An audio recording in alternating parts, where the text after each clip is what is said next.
Menkyu. Introdução à Economia. Capítulo 32. Teoria macroeconômica da economia aberta.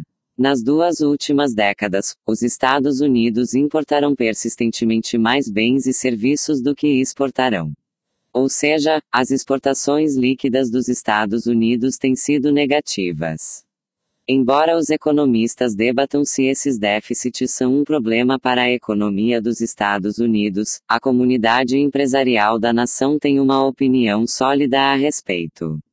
Muitos líderes empresariais afirmam que os déficits comerciais refletem competição desleal. As empresas estrangeiras são autorizadas a vender seus produtos nos mercados dos Estados Unidos, dizem eles, enquanto os governos estrangeiros impedem que as empresas norte-americanas vendam seus produtos no exterior. Imagine que você seja o presidente e deseje acabar com esses déficits comerciais. O que deveria fazer? Será que deveria tentar limitar as importações, talvez pela imposição de uma cota sobre a importação de carros do Japão? Ou será que deveria tentar influenciar o déficit comercial da nação de alguma outra maneira? Para entender quais fatores determinam a balança comercial de um país e como as políticas do governo podem afetá-la, precisamos de uma teoria macroeconômica da economia aberta. O capítulo anterior introduziu algumas das principais variáveis macroeconômicas que descrevem a relação de uma economia com outras economias, incluindo exportações líquidas, investimento externo líquido e as taxas de câmbio real e nominal. Este capítulo desenvolve um modelo que identifica as forças que determinam essas variáveis e mostra como essas variáveis se relacionam umas com as outras. Para desenvolver esse modelo macroeconômico da economia aberta, ampliamos nossa análise anterior de dois modos importantes. Primeiro, o modelo toma o PIB da economia como dado. Faremos a suposição que a produção de bens e serviços da economia, como medida pelo PIB real, é determinada pelas ofertas dos fatores de produção e pela tecnologia de produção disponível que transforma esses insumos em produto. Segundo, o modelo toma o nível de preços da economia como dado. Faremos a suposição também de que o nível de preço se ajusta para equilibrar a oferta e a demanda de moeda. Em outras palavras, este capítulo toma como ponto de partida as lições aprendidas nos capítulos 25 e 30 sobre a determinação do produto e do nível de preços da economia. O objetivo do modelo a ser desenvolvido neste capítulo é destacar as forças que determinam a balança comercial e a taxa de câmbio da economia. Em um sentido, o modelo é simples, aplica os instrumentos da oferta e da demanda a uma economia aberta.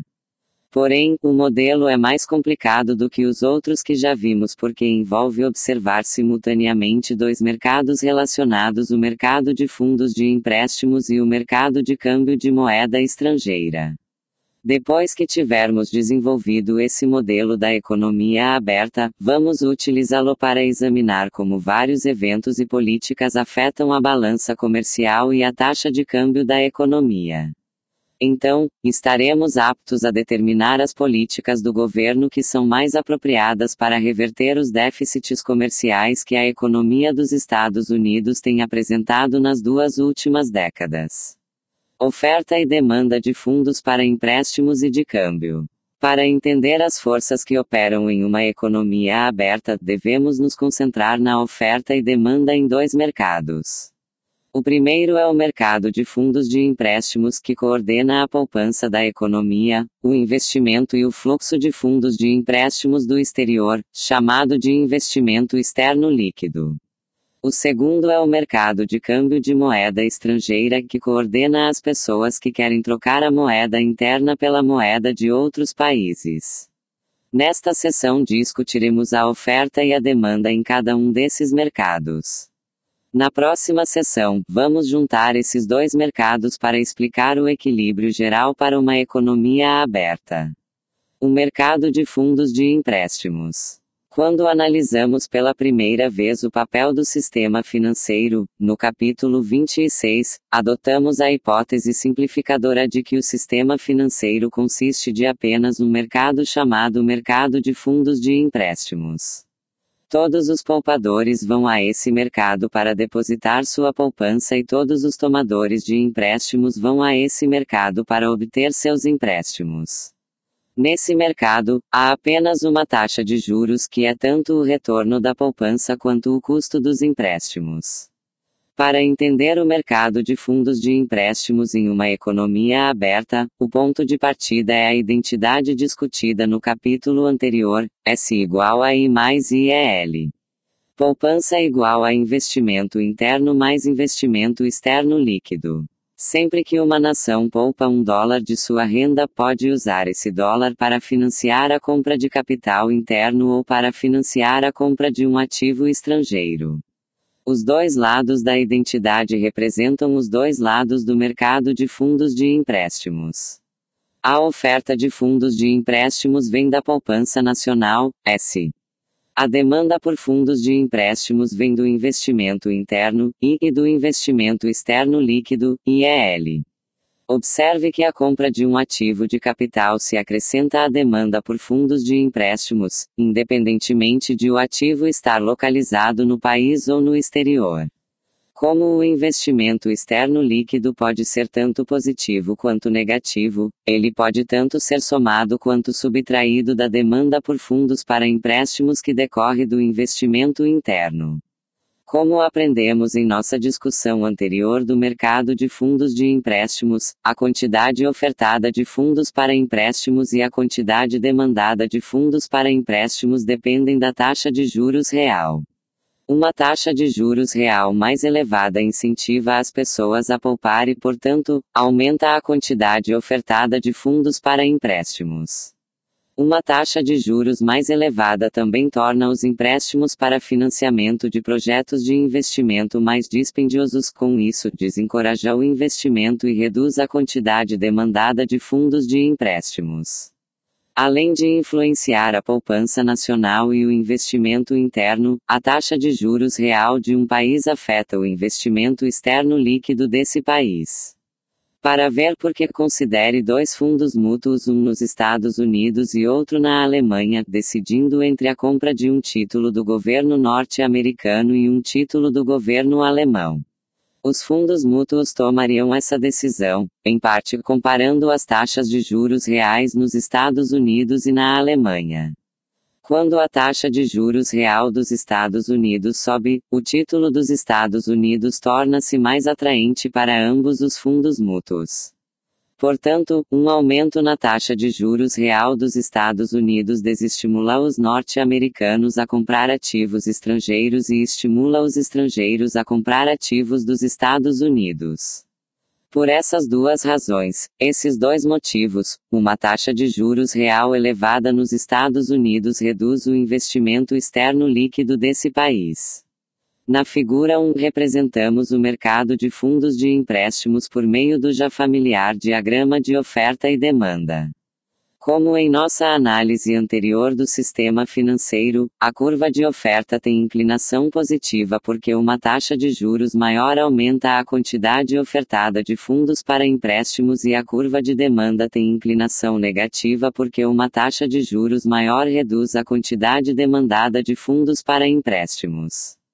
Ao contrário da situação em nossa discussão anterior, contudo, o lado da demanda agora representa o comportamento do investimento interno e do investimento externo líquido.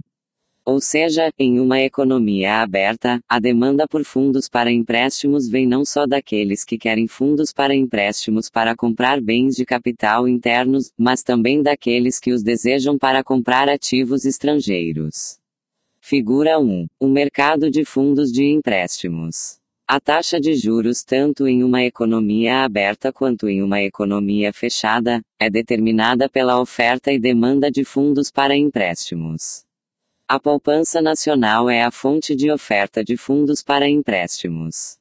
O investimento interno e o investimento externo líquido são as fontes de demanda por fundos para empréstimos. A taxa de juros de equilíbrio, a quantia que as pessoas desejam poupar é exatamente igual à quantia que as pessoas querem tomar emprestado para comprar capital interno e ativos estrangeiros. A taxa de juros se ajusta para equilibrar a oferta e a demanda por fundos para empréstimos. Se a taxa de juros estiver abaixo do nível de equilíbrio, a quantidade ofertada de fundos para empréstimos seria menor que a quantidade demandada. A resultante escassez de fundos para empréstimos empurraria a taxa de juros para cima. De modo inverso, se a taxa de juros estivesse acima do nível de equilíbrio, a quantidade ofertada de fundos para empréstimos excederia a quantidade demandada. O excesso de fundos para empréstimos levaria a taxa de juros para baixo. A taxa de juros de equilíbrio, a oferta de fundos para empréstimos é exatamente igual à demanda por fundos para empréstimos. Ou seja, a taxa de juros de equilíbrio, a quantia que as pessoas desejam poupar é exatamente igual à quantidade desejada de investimento interno e de investimento externo líquido. O mercado de câmbio de moeda estrangeira. O segundo mercado em nosso modelo de uma economia aberta é o mercado de câmbio de moeda estrangeira. Os participantes desse mercado trocam dólares americanos por moedas estrangeiras. Para entender o mercado de câmbio de moeda estrangeira, começaremos com outra identidade apresentada no capítulo anterior, IEL igual a EL. Ou seja, investimento externo líquido igual a exportações líquidas. Essa identidade afirma que o desequilíbrio entre a compra e a venda de ativos de capital no exterior, IEL, é igual ao desequilíbrio entre exportações e importações de bens e serviços, EL. Por exemplo, quando a economia dos Estados Unidos tem superávit comercial, EL maior que zero, os estrangeiros estão comprando mais bens e serviços nos Estados Unidos do que os americanos estão comprando bens e serviços estrangeiros. O que os americanos estão fazendo com a moeda estrangeira que obtém dessa venda líquida de bens e serviços para o exterior? Eles devem estar comprando ativos estrangeiros de modo que o capital dos Estados Unidos flui para o exterior, e é L maior que zero. De maneira inversa, se os Estados Unidos tiverem déficit comercial, L menor que zero, os norte-americanos estão gastando mais em bens e serviços estrangeiros do que estão ganhando com as vendas ao exterior. Parte dessa despesa deve ser financiada com a venda de ativos norte-americanos ao exterior de modo que o capital estrangeiro flui para os Estados Unidos, e é L menor que zero.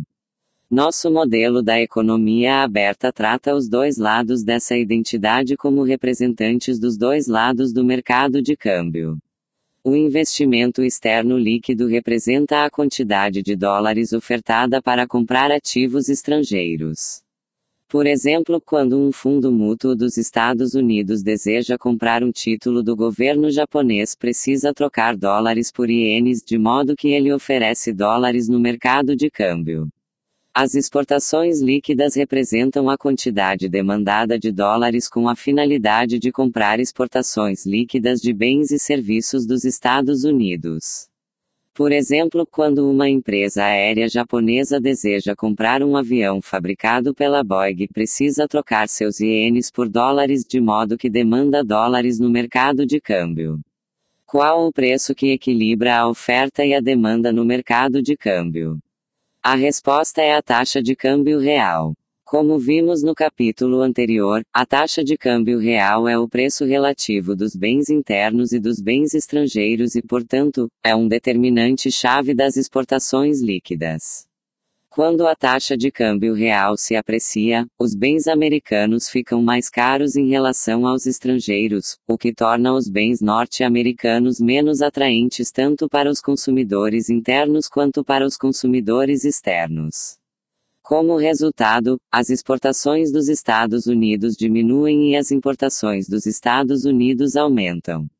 Por ambas as razões, as exportações líquidas diminuem. Consequentemente, uma apreciação da taxa de câmbio real reduz a quantidade demandada de dólares no mercado de câmbio. A figura 2 mostra a oferta e a demanda no mercado de câmbio de moeda estrangeira. A curva de demanda tem inclinação negativa pela razão que acabamos de discutir. Uma taxa de câmbio real mais elevada torna os bens norte-americanos mais caros e reduz a quantidade demandada de dólares para comprar esses bens. A curva de oferta é vertical porque a quantidade ofertada de dólares destinados ao investimento externo líquido não depende da taxa de câmbio real. Como vimos anteriormente, o investimento externo líquido depende da taxa de juros real. Ao tratarmos do mercado de câmbio, tomamos a taxa de juros real e o investimento externo líquido como dados. Figura 2. O mercado de câmbio de moeda estrangeira. A taxa de câmbio real é determinada pela oferta e pela demanda de câmbio. A oferta de dólares a ser trocados por moeda estrangeira é determinada pelos investimentos externos líquidos. Como o investimento externo líquido não depende da taxa de câmbio real, a curva de oferta é vertical. A demanda por dólares vem das exportações líquidas. Como uma taxa de câmbio real mais baixa estimula as exportações líquidas, e, assim, aumenta a quantidade de dólares demandada para pagar por essas exportações líquidas, a curva de demanda tem inclinação negativa. A taxa de câmbio real de equilíbrio, a quantidade de dólares que as pessoas ofertam para comprar os ativos estrangeiros é igual à quantidade de dólares que as pessoas demandam para comprar exportações líquidas. A taxa de câmbio real se ajusta para equilibrar oferta e demanda de dólares, da mesma forma que o preço de qualquer bem se ajusta para equilibrar a oferta e a demanda do bem em questão. Se a taxa de câmbio real estivesse abaixo do nível de equilíbrio, a quantidade de dólares ofertada seria menor que a quantidade demandada. A escassez resultante de dólares empurraria o valor do dólar para cima. De modo inverso, se a taxa de câmbio real estivesse acima do nível de equilíbrio, a quantidade ofertada de dólares excederia a quantidade demandada. O excesso de dólares levaria o valor do dólar para baixo. A taxa de câmbio real de equilíbrio, a demanda de dólares por estrangeiros para comprar exportações líquidas de bens e serviços dos Estados Unidos é exatamente igual à oferta de dólares por americanos destinados à compra de ativos no exterior.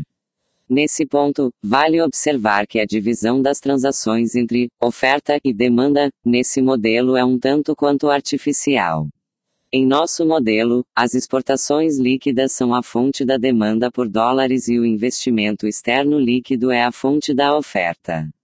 Assim, quando um residente nos Estados Unidos importa um carro fabricado no Japão, nosso modelo trata a transação como uma diminuição na quantidade demandada de dólares porque as exportações líquidas diminuem, e não como um aumento na quantidade ofertada de dólares.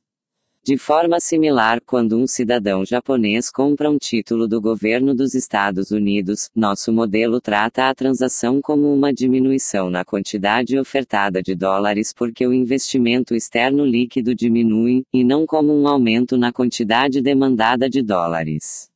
Esse uso da linguagem pode parecer pouco natural à primeira vista, mas se revelará útil quando analisarmos os efeitos de várias políticas.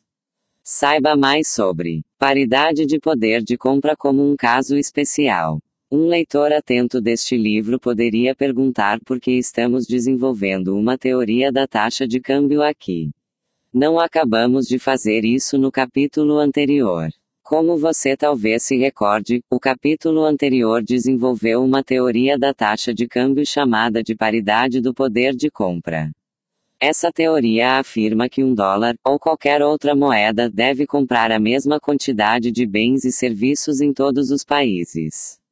Como resultado, a taxa de câmbio é fixa e todas as alterações na taxa de câmbio nominal entre dois países refletem mudanças nos níveis de preços dos dois países. O modelo de taxa de câmbio desenvolvido aqui está relacionado com a teoria da paridade do poder de compra.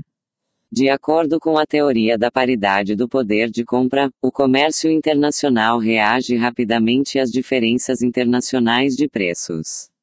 Se os bens forem mais baratos em um país do que em outro, serão exportados pelo primeiro país e importados pelo segundo até que a diferença de preços desapareça. Em outras palavras, a teoria da paridade do poder de compra assume que as exportações líquidas reajam com presteza a pequenas variações na taxa de câmbio real. Se as exportações líquidas reagissem, de fato, com tanta presteza, a curva de demanda da figura 2 seria vertical. Portanto, a teoria da paridade do poder de compra pode ser vista como um caso especial do modelo aqui considerado. Nesse caso especial, a curva de demanda por câmbio, em vez de ter inclinação negativa, é horizontal no nível da taxa de câmbio real que assegura a paridade do poder de compra interna e externamente. Esse caso especial é um bom ponto de partida para o estudo das taxas de câmbio, mas está longe de ser o final da história. Este capítulo, portanto, concentra-se no caso mais realista em que a curva de demanda por câmbio tem inclinação negativa. Isso permite que a taxa de câmbio mude ao longo do tempo, como de fato ocorre na vida real. Equilíbrio na economia aberta. Até aqui discutimos a oferta e a demanda em dois mercados, o mercado de fundo de empréstimos e o mercado de câmbio de moeda estrangeira. Vamos agora ver como esses mercados estão relacionados um com o outro. Investimento externo líquido, o elo entre os dois mercados. Vamos começar recapitulando o que aprendemos até aqui neste capítulo. Estivemos discutindo como a economia coordena quatro importantes variáveis macroeconômicas: poupança nacional, S, investimento interno, I, investimento externo líquido, IEL, e exportações líquidas, EL. Tenha em mente as seguintes identidades: S igual a I mais IEL e IEL igual a EL. No mercado de fundos de empréstimos, a oferta vem da poupança nacional, a demanda vem do investimento interno e do investimento externo líquido, e a taxa de juros real equilibra a oferta e a demanda. No mercado de câmbio, a oferta vem do investimento externo líquido, a demanda vem das exportações líquidas e a taxa de câmbio real equilibra a oferta e a demanda. O investimento externo líquido é a variável que liga esses dois mercados. No mercado de fundos de empréstimos, o investimento externo líquido é uma parte da demanda. Uma pessoa que deseje comprar um ativo estrangeiro deve financiar essa compra obtendo recursos no mercado de fundos de empréstimos. No mercado de câmbio, o investimento externo líquido é a fonte da oferta. Uma pessoa que deseje comprar um ativo em outro país deve ofertar dólares a fim de trocá-los pela moeda daquele país. O determinante-chave do investimento externo líquido, como vimos anteriormente, é a taxa de juros real. Quando a taxa de juros dos Estados Unidos está elevada, a posse de ativos americanos é mais atraente e o investimento externo líquido dos Estados Unidos é baixo. A figura 3 mostra essa relação negativa entre a taxa de juros e o investimento externo líquido. Essa curva de investimento externo líquido é o elo entre o mercado de fundos de empréstimos e o mercado de câmbio. Figura 3. Como o investimento externo líquido depende da taxa de juros. Como uma taxa de juros real interna mais elevada torna os ativos nacionais mais atraentes, ela reduz o investimento externo líquido. Observe a posição do zero no eixo horizontal. O investimento externo líquido pode ser tanto positivo quanto negativo. Equilíbrio simultâneo nos dois mercados. Podemos agora reunir todas as partes do nosso modelo na figura 4. Essa figura mostra como o mercado de fundos de empréstimos e o mercado de câmbio determinam conjuntamente as importantes variáveis macroeconômicas de uma economia aberta. O painel A da figura mostra o mercado de fundos de empréstimos tirado da figura 1. Como antes, a poupança nacional é a fonte de oferta de fundos para empréstimos. O investimento interno e o investimento externo líquido são as fontes de demanda por fundos para empréstimos. A taxa de juros real de equilíbrio, R1, conduz a quantidade ofertada e a quantidade demandada de fundos para empréstimos ao equilíbrio. O painel B da figura mostra o investimento externo líquido, extraído da figura 3. Ele mostra como a taxa de juros do painel A determina o investimento externo líquido. Uma taxa de juros interna mais elevada torna os ativos internos mais atraentes e isso, por sua vez, reduz o investimento externo líquido. Portanto, a curva de investimento externo líquido no painel B tem inclinação negativa. O painel C da figura mostra o mercado de câmbio de moeda estrangeira tirado da figura 2. Como os ativos estrangeiros devem ser comprados com moeda estrangeira, a quantidade de investimento externo líquido do painel B determina a oferta de dólares a serem trocados por moedas estrangeiras.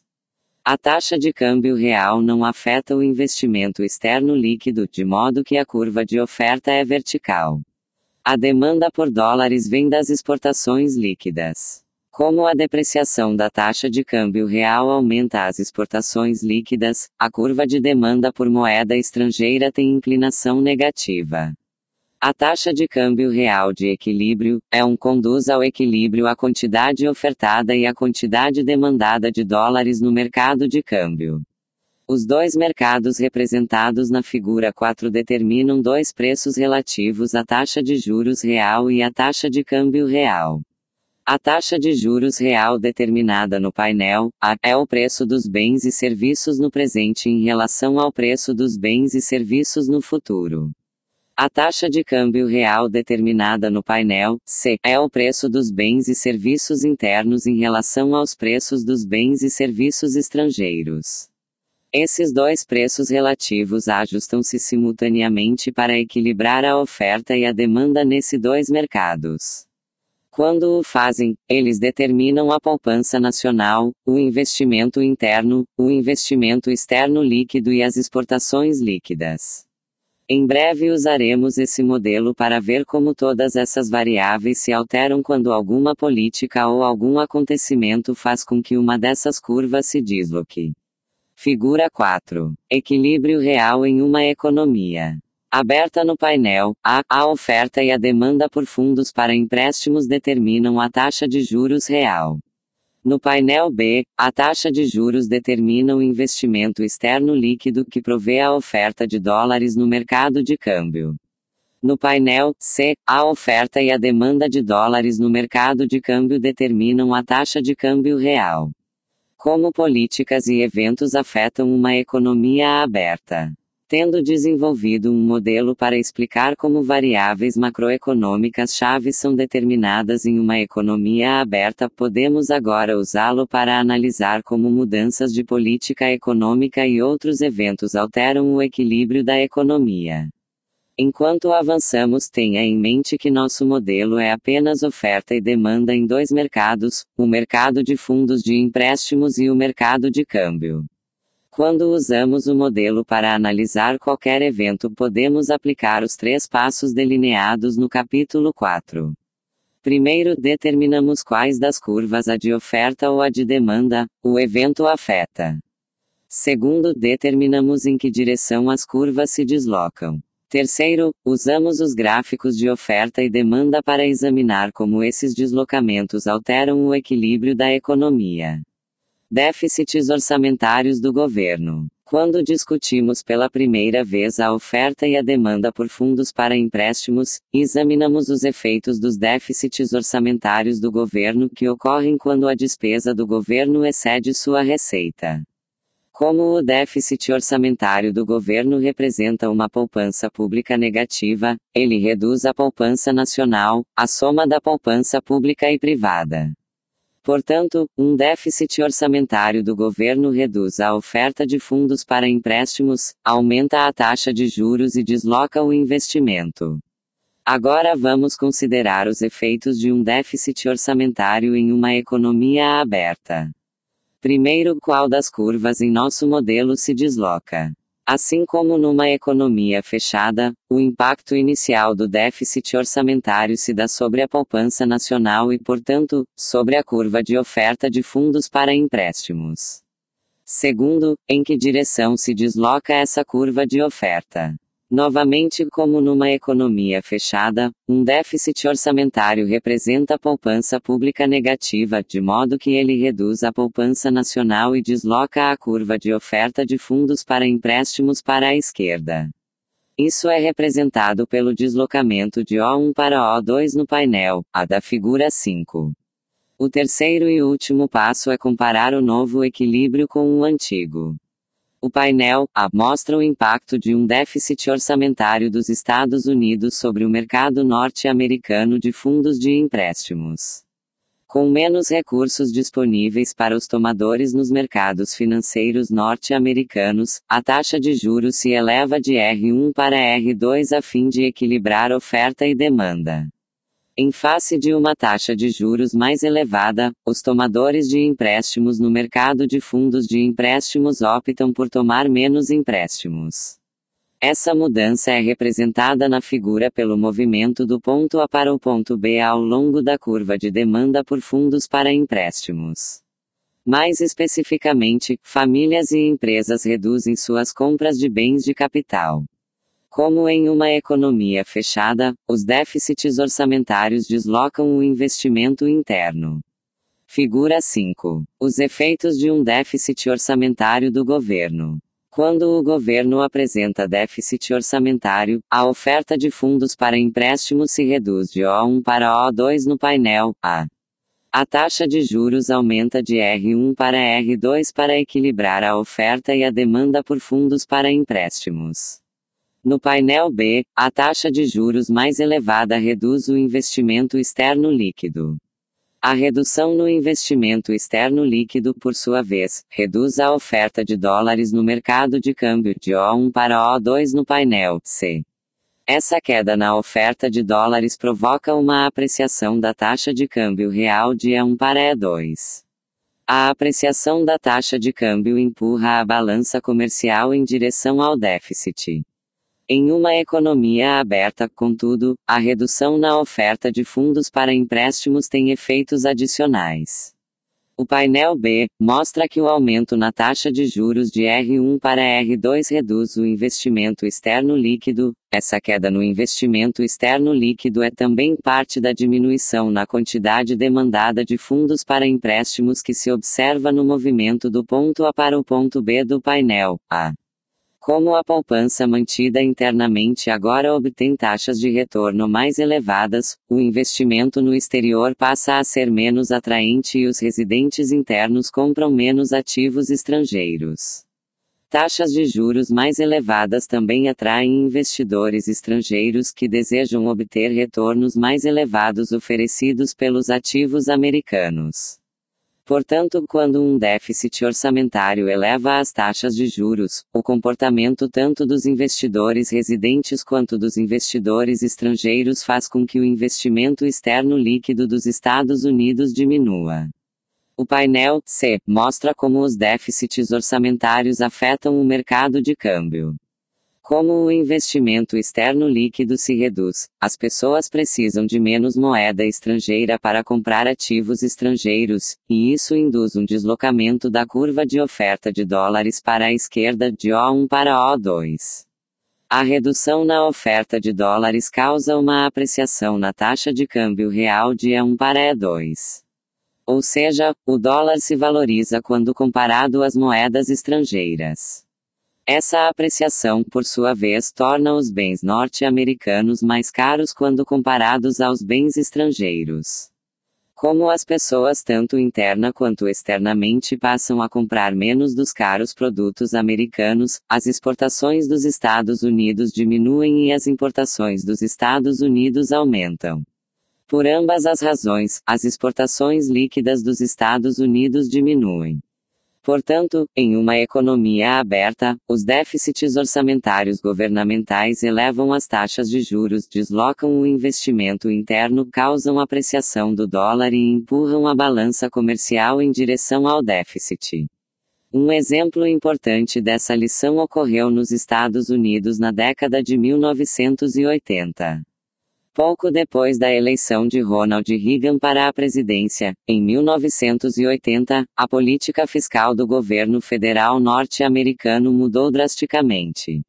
O presidente e o Congresso aprovaram grandes cortes de impostos, mas não reduziram os gastos do governo de maneira sequer próxima, de modo que o resultado foi um grande déficit orçamentário.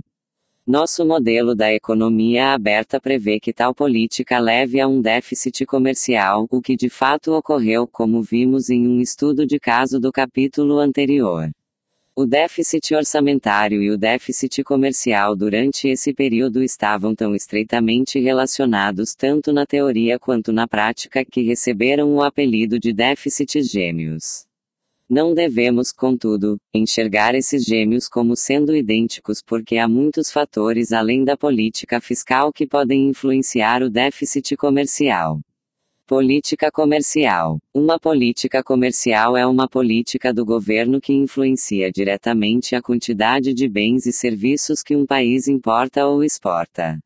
A política comercial assume diversas formas. Uma política comercial comum é a tarifa, um imposto sobre bens importados.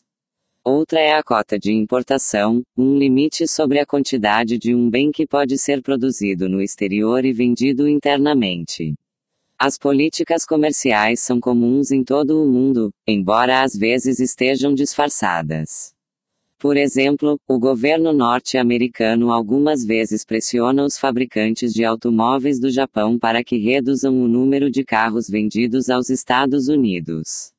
Essas chamadas restrições voluntárias às exportações não são realmente voluntárias e, em essência, são um tipo de cota de importação. Política comercial é uma política do governo que influencia diretamente a quantidade de bens e serviços que um país importa ou exporta. Vamos considerar o impacto macroeconômico da política comercial.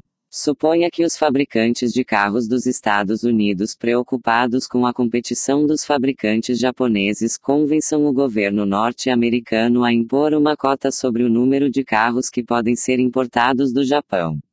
Ao defender seu ponto de vista, os lobistas do setor automobilístico afirmam que a restrição comercial reduziria a magnitude do déficit comercial dos Estados Unidos.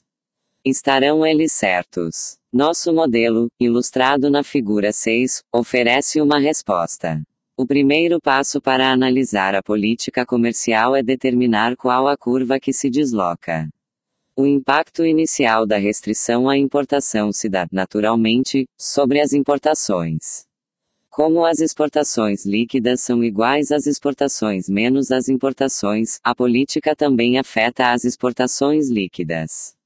E como as exportações líquidas são a fonte da demanda por dólares no mercado de câmbio, a política afeta a curva de demanda desse mercado. O segundo passo é determinar em que direção a curva de demanda se desloca. Como a cota restringe o número de carros japoneses vendidos nos Estados Unidos, ela reduz as importações a qualquer taxa de câmbio real dada. Portanto, as exportações líquidas que são iguais às exportações menos as importações, aumentarão para qualquer taxa de câmbio real dada. Como os estrangeiros precisam de dólares para comprar as exportações líquidas dos Estados Unidos, há um aumento na demanda por dólares no mercado de câmbio. Esse aumento na demanda por dólares é representado no painel C da figura 6 como um deslocamento de D1 para D2. O terceiro passo é comparar o novo equilíbrio com o antigo. Como podemos ver no painel C, o aumento na demanda por dólares causa uma apreciação da taxa de câmbio real de E1 para E2. Como nada aconteceu no mercado de fundos de empréstimos painel A, não há nenhuma alteração na taxa de juros real. Não havendo nenhuma alteração da taxa de juros real, também não há alteração no investimento externo líquido, representado no painel B. E como não há alteração no investimento externo líquido, não pode haver nenhuma mudança nas exportações líquidas, muito embora a cota de importação tenha reduzido as importações. Figura 6. Os efeitos de uma cota de importação. Quando o governo americano impõe uma cota sobre a importação de carros japoneses, nada acontece no mercado de fundos emprestáveis, no painel A, ou com o investimento externo líquido, no painel B. O único efeito é o das exportações líquidas, exportações menos importações para qualquer taxa de câmbio real dada. Como resultado, a demanda por dólares no mercado de câmbio aumenta, conforme mostra o deslocamento de D1 para D2 no painel C. Esse aumento na demanda por dólares faz com que o valor do dólar tenha uma apreciação de E1 para E2. Essa apreciação do dólar tende a reduzir as exportações líquidas, compensando o efeito direto da cota de importação sobre a balança comercial. A razão pela qual as exportações líquidas podem se manter inalteradas enquanto as importações caem é explicada pela variação na taxa de câmbio real. Quando o dólar se aprecia no mercado de câmbio de moeda estrangeira, os bens internos tornam-se mais caros em relação aos bens estrangeiros. Essa apreciação estimula as importações e desestimula as exportações, e essas duas alterações operam no sentido de contrabalançar o aumento direto das exportações líquidas em decorrência da cota de importação. No fim, uma cota de importação reduz tanto a importação quanto a exportação, mas as exportações líquidas, exportações menos importações permanecem inalteradas. Portanto, chegamos a uma conclusão surpreendente: as políticas comerciais não afetam a balança comercial. Ou seja, políticas que influenciam diretamente as exportações ou as importações não alteram as exportações líquidas. Essa conclusão parecerá menos surpreendente se nos recordarmos da identidade contábil, EL igual a IEL, que é igual a S menos I. As exportações líquidas são iguais ao investimento externo líquido, que é igual à poupança nacional menos o investimento interno.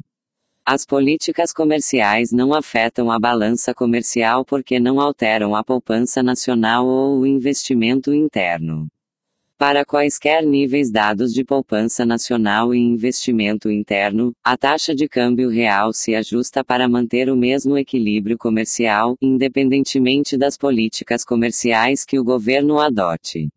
Embora as políticas comerciais não afetem a balança comercial total de um país, elas atingem empresas, indústrias e países específicos. Quando o governo americano impõe uma cota de importação sobre os carros japoneses, a General Motors enfrenta menos competição estrangeira e venderá mais carros. Ao mesmo tempo como o dólar apreciou, a Boeing, a fabricante americana de aeronaves, terá maior dificuldade em competir com a Airbus, a fabricante europeia de aeronaves. As exportações de aeronaves dos Estados Unidos diminuirão e as importações de aeronaves dos Estados Unidos aumentarão. Nesse caso, a cota de importação de carros japoneses aumentará as exportações líquidas de carros e diminuirá as exportações líquidas de aviões. Além disso, aumentarão as exportações líquidas dos Estados Unidos para o Japão e diminuirão as exportações líquidas dos Estados Unidos para a Europa. A balança comercial total da economia dos Estados Unidos, contudo, permanecerá inalterada. Os efeitos das políticas comerciais são, portanto, mais microeconômicos do que macroeconômicos. Embora os defensores das políticas comerciais por vezes afirmem, incorretamente, que essas políticas são capazes de alterar a balança comercial do país, eles geralmente estão mais motivados por preocupações a respeito de empresas ou indústrias específicas. Não deveríamos ficar surpresos, por exemplo, se ouvirmos um executivo da General Motors defender cotas de importação para os carros japoneses. Os economistas quase sempre se opõem a tais políticas comerciais. O livre comércio permite que as economias especializem-se naquilo que fazem melhor, tornando a vida dos residentes de todos os países melhor. As restrições ao comércio interferem com esses ganhos do comércio e, portanto, reduzem o bem-estar econômico geral. Notícias: o déficit comercial dos Estados Unidos. Como será que um país deve lidar com um grande déficit comercial? Os economistas Martin e Kathleen Feldstein oferecem uma resposta. Fechando o déficit de US$ 1 bilhão por dia. Em contraste marcante com o crescente superávit do orçamento federal, o déficit comercial norte-americano continua a crescer, aumentando os riscos para a economia dos Estados Unidos. Importando mais do que exportando e vendendo ativos norte-americanos, a população dos Estados Unidos consome mais do que pode pagar. Tomar empréstimos no exterior ajudou os americanos a elevar seu padrão de vida, mas também deixou a economia vulnerável se os estrangeiros decidirem reduzir o fluxo de empréstimos e investimentos para os Estados Unidos. Um objetivo importante do próximo presidente deveria ser desenvolver políticas eficazes para reduzir esse perigo, aumentando a poupança nacional a fim de reduzir a dependência de recursos vindos do exterior. Embora os Estados Unidos sejam tomadores líquidos de empréstimos há 2 décadas, os valores ficaram realmente grandes nos últimos 8 anos. Em 1992, os Estados Unidos importaram 28 bilhões de dólares a mais do que exportaram. No primeiro trimestre de 2000, as importações líquidas, ou o excesso das importações em relação às exportações, chegaram a uma taxa que corresponde a mais de 330 bilhões de dólares por ano. Porque os estrangeiros estão dispostos a conceder tanto crédito aos Estados Unidos. Os títulos em dólar têm sido atraentes para os estrangeiros porque as taxas de juros estão mais elevadas nos Estados Unidos do que na Europa e no Japão, onde estão próximas de zero. Em empresas como a Daimler, a Vivendi e a Exa compraram negócios nos Estados Unidos porque são um lugar melhor para a expansão de suas atividades do que seus países de origem e outros lugares da Europa. É só na área dos investimentos estrangeiros em carteira que as aquisições dos Estados Unidos no exterior equiparam-se às aquisições estrangeiras nesse país. Uma consequência importante desse fluxo líquido de investimento para os Estados Unidos é o aumento do valor do dólar.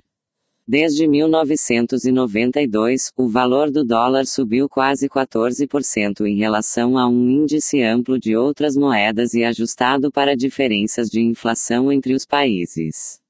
O dólar forte tornou os produtos estrangeiros relativamente baratos para os compradores americanos e deixou as exportações americanas mais caras para o exterior. Assim sendo, não é de surpreender que os estrangeiros tenham reduzido suas compras de bens americanos, enquanto os americanos consomem avidamente bens importados de todos os tipos de carros a brinquedos. Os menores preços das importações também ajudaram a manter a inflação baixa nos Estados Unidos. Tudo isso parece benigno. Mas por quanto tempo será que os estrangeiros estarão dispostos a emprestar e investir tanto nos Estados Unidos? E quais serão as consequências se e quando eles decidirem recuar? Em suma, o aumento acelerado da tomada de empréstimos do exterior durante a década passada deixou a economia norte-americana em uma situação delicada. Se, ou quando, os estrangeiros decidirem que não querem mais emprestar tanto para os Estados Unidos, o valor do dólar cairá, as taxas de juros aumentarão e a inflação subirá. Essas não são condições sob as quais os americanos tenderão a poupar mais para substituir os influxos perdidos de investimento estrangeiro. Para reduzir a vulnerabilidade, é importante que os americanos aumentem sua poupança agora. Isso significará reverter uma duradoura queda da poupança das famílias americanas. O desenvolvimento de políticas para incentivar uma maior poupança familiar deve ser uma das prioridades-chave da próxima administração e do Congresso. Instabilidade política e fuga de capitais. Em 1994, a instabilidade política no México, inclusive com o assassinato de um proeminente líder político, deixou os mercados financeiros do mundo nervosos. As pessoas começaram a ver o México como um país menos estável do que se pensava anteriormente. Decidiram retirar alguns de seus ativos do país e remeter esses recursos para os Estados Unidos e outros portos seguros. Um movimento tão grande e súbito de fundos para fora de um país é chamado de fuga de capitais. Para entender as implicações da fuga de capitais para a economia mexicana, seguiremos novamente as 3 etapas da análise de uma mudança no equilíbrio, mas dessa vez aplicaremos nosso modelo da economia aberta do ponto de vista do México em lugar da perspectiva dos Estados Unidos. Fuga de capitais é uma grande e súbita redução da demanda pelos ativos localizados em um país. Vejamos primeiro qual das curvas em nosso modelo a fuga de capitais afeta. Quando os investidores de todo o mundo percebem problemas políticos no México, decidem vender parte de seus ativos mexicanos e usar a receita da venda para comprar ativos dos Estados Unidos. Essa ação aumenta o investimento externo líquido do México e, portanto, afeta os 2 mercados do nosso modelo. De modo mais evidente, essa ação afeta a curva de investimento externo líquido e isso, por sua vez, influencia a oferta de pesos no mercado de câmbio de moeda estrangeira. Além disso, como a demanda por fundos para empréstimos vem tanto do investimento interno quanto do investimento externo líquido, a fuga de capitais afeta a curva de demanda no mercado de fundos de empréstimos. Vejamos agora em que direção as curvas se deslocam. Quando o investimento externo líquido aumenta, há maior demanda por fundos para empréstimos para financiar essas compras de ativos de capital no exterior. Portanto, como mostra o painel A da figura 7, a curva de demanda por fundos para empréstimos desloca-se para a direita, de D1 para D2. Além disso, uma vez que o investimento externo líquido é maior para qualquer taxa de juros dada, a curva de investimento externo líquido também desloca-se para a direita, de IEL1 para IEL2, como podemos observar no painel B. Para entender os efeitos da fuga de capitais sobre a economia, comparamos o novo equilíbrio com o antigo. O painel A da figura 7 mostra que o aumento da demanda por fundos para empréstimos faz que a taxa de juros do México aumente de R1 para R2. O painel B mostra que o investimento externo líquido do México aumenta, embora o aumento na taxa de juros torne os ativos mexicanos mais atraentes, isso somente compensa parcialmente o impacto da fuga de capitais sobre o investimento externo líquido. O painel C mostra que o aumento do investimento externo líquido aumenta a oferta de pesos no mercado de câmbio de O1 para O2. Ou seja, conforme as pessoas tentam se livrar de seus ativos mexicanos, há uma grande oferta de pesos para serem convertidos em dólares. Esse aumento na oferta faz que o peso deprecie de E1 para E2. Portanto, a fuga de capitais do México aumenta a taxa de juros mexicana e diminui o valor do peso mexicano no mercado de câmbio. Foi exatamente o que observamos em 1994. De novembro de 1994 a março de 1995, a taxa de juros dos títulos de curto prazo do governo mexicano aumentou de 14% para 70% e o peso depreciou de 29 para 15 centes de dólar por peso. Figura 7. Os efeitos de uma fuga de capitais. Se as pessoas concluírem que o México é um lugar arriscado para manter suas poupanças, deslocarão seu capital para portos seguros como os Estados Unidos, resultando em um aumento do investimento externo líquido mexicano. Consequentemente, a demanda por fundos para empréstimos no México aumenta de D1 para D2, como mostra o painel A, e isso leva para cima a taxa de juros real mexicana de R1 para R2. Como o investimento externo líquido é maior para qualquer taxa de juros, essa curva também se desloca para a direita de IEL1 para IEL2 no painel B. Ao mesmo tempo, no mercado de câmbio, a oferta de pesos aumenta de O1 para O2, como mostra o painel C. Esse aumento da oferta de pesos causa uma depreciação do peso de E1 para E2, de modo que o peso se torna menos valioso quando comparado com outras moedas. Essas variações de preço que resultam da fuga de capitais influenciam algumas variáveis macroeconômicas-chave. A depreciação da moeda torna as exportações mais baratas e as importações mais caras, empurrando a balança comercial em direção ao superávit. Ao mesmo tempo, o aumento na taxa de juros reduz o investimento interno, o que desacelera a acumulação de capital e o crescimento econômico. Embora a fuga de capitais tenha seu maior impacto sobre o país de onde o capital está fugindo, ela também afeta outros países. Quando o capital sai do México para os Estados Unidos, por exemplo, ele tem sobre a economia norte-americana efeito oposto ao que exerceu sobre a economia mexicana.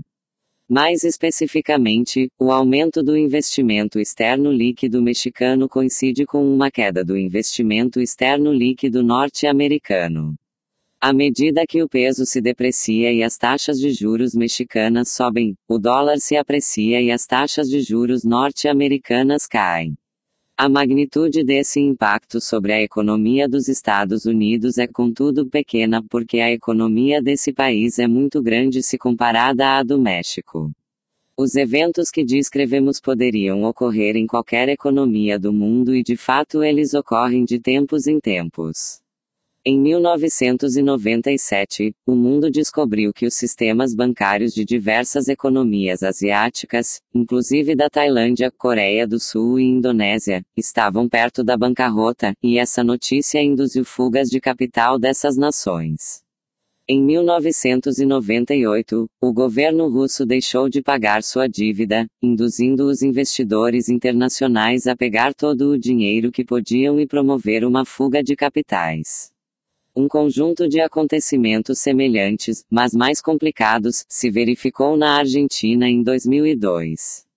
Em todos esses casos de fuga de capitais, os resultados foram muito semelhantes aos previstos por nosso modelo: aumento das taxas de juros e depreciação da moeda.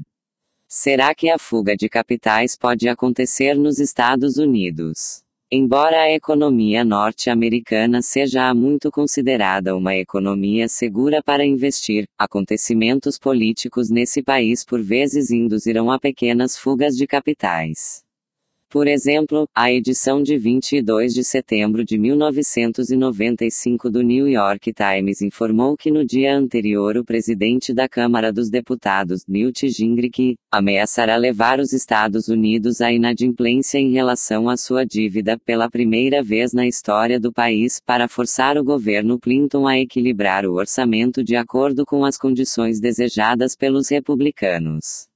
Embora a maioria das pessoas considerasse improvável o cumprimento da ameaça, o efeito do anúncio foi, em menor escala, semelhante ao que o México experimentou em 1994. Durante aquele dia, a taxa de juros sobre um título de 30 anos do governo norte-americano aumentou de 6,46% para 6,55% e a taxa de câmbio caiu de 102,7 para 99,0 ienes por dólar.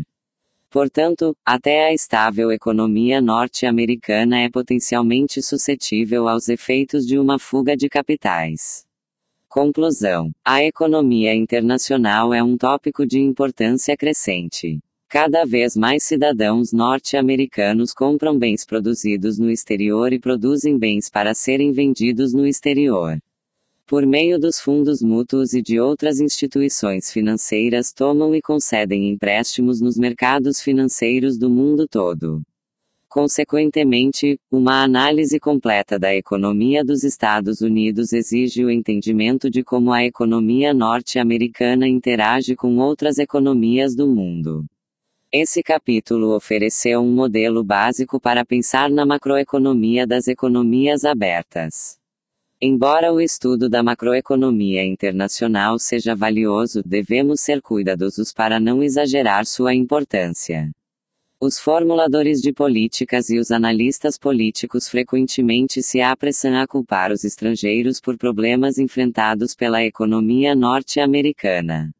Os economistas, por sua vez, entendem que em geral esses problemas têm origem interna.